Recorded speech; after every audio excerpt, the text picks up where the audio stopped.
Hello, I'm Tony Kincaid, the founder, the president, and CEO of the Epilepsy Association of North Carolina. And I am one of 4 world ambassadors for epilepsy. And I want to introduce my cohort here beside me. My name is Amber Eckerd. Thank you. I am the Vice CEO and Vice President of the Epilepsy Association of North Carolina. And with this video, I want to talk directly to our North Carolina legislators and teachers across North Carolina.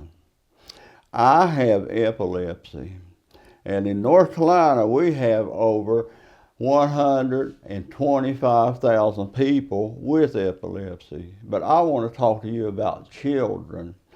This is how I got started in the epilepsy program that we've built. Because, children are precious to start with. And knowing they have an invisible disease, most times you wouldn't even know it because you can't see it. Because it's a problem where the neutrons and electrical impulses of the brain scramble. And can you imagine being a child not knowing when it's going to hit you? It's like being followed or traced around. But I want to talk to you more about how we've done in Davidson County. Amber and I approached the Davidson County school system. At the time, his name was Mr. Beck. He was the chairman of the Davidson County Schools. I got to be a friend with him, and I asked him if he would be interested in letting me and Amber come and talk to a board meeting with all the board and the CEO and the chairman there. So we did. We talked to them about children here in North Carolina. And most people don't know epilepsy kills. But we talked to the board and we presented our program. And believe you me, after we talked to them, they voted 100% for a SAMP law that teaches school teachers about epilepsy. And Mr. Beck told me, he said, it does not cost the school system a dime. He got what he needed from us. And he said every year, at the start of the year, they take 2 days and they discuss childhood diseases. And he said not one time in his 26 years on that board have they ever talked about epilepsy. And these last 4 years, he said each year when they start, they do discuss epilepsy along with the other childhood diseases. And he said now they spend over a half a day just talking about epilepsy because it's interesting to them and they don't know. But he said any educator needs to know about epilepsy first aid and epilepsy awareness. Amber and I approached the Davidson County school system about children in school with epilepsy. And we got to know Mr. Alan Beck, who was the chair of the Davidson County school systems. We went and did a program in front of the board about children with epilepsy.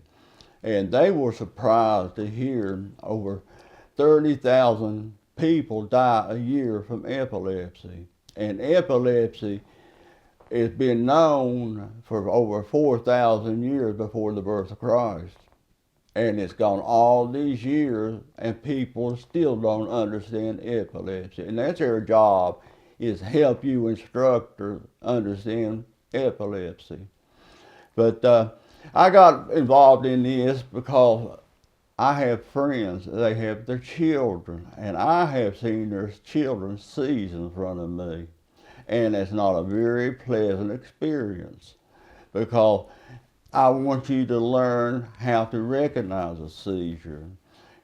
One woman told me that her daughter was brutally punished in school because she had staring seizures, which her teachers said she had daydreaming spells. And said she would turn her head to the left and look out the window. They could not get her attention. And they would take her daughter and put her in the corner for punishment for not paying attention. and she was having a seizure. And some people, children with epilepsy, can mumble, and they be sitting there and just start mumbling, and teachers get on to them for disturbing the class. They're having a seizure. And some kids get up and walk around, which is a type of seizure, but they get punished. Some people sit and pick at their clothes. Teachers think that they're trying to be funny as a seizure. And there's so many types of seizures, and children do get punished. I talked with one mother. She said her daughter was going to a local school here, and she had to wear a protective helmet. And said the kids was going around beating on her helmet so bad, it caused her to have a lot of seizures. And I contacted Mr. Beck after he passed this bill. He said, let me know that phone number, and I did. And he went to the school and got that straightened out. Another one is children need their medications in school. And one school here said, no, we will not do that. But the doctor said she had to have her medicine at 12:30, and that was school time. So Mr. Beck went and talked with the principal, and now any child can get their medication, but it's got to be sent there by a doctor with instructions. And we want to start with children. We have a sheet for them to take to the medical physicians and let the doctors put on there what their first aid plan is for a seizure. What medications can they use? Nowadays they have an emergency spray that you can use on a child with seizures, and it brings them out of it. But another reason we're doing this, we had a friend that died at school. Her name was Samantha Rose Davis. She died simply because nobody knew what to do for her. She laid there, and seizures can stop your heart. They can stop you from breathing. And somebody, if they were there, maybe she would be alive today. But these little children, they need your help. They need your caring. They need your compassion. Like I say, a child leaves their mama's house to go to school. They get on the school bus.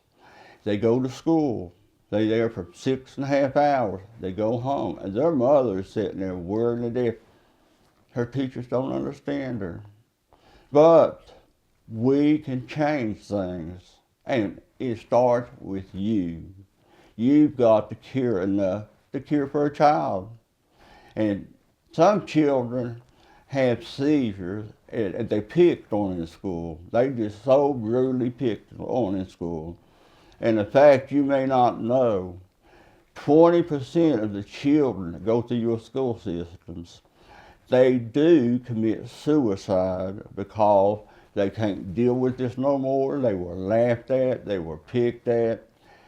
One young girl called me from a high school the other week and told me, said, can I talk to you? Can I honestly talk to you? I don't have nobody to talk to. She said, I have seizures in school. And said, I tell my friends it's an allergic reaction. And my teacher don't even know what's going on. And said, if I told my friends, because they are uneducated in schools, about epilepsy, she said, my friends, my social group would abandon me and leave me and laugh at me.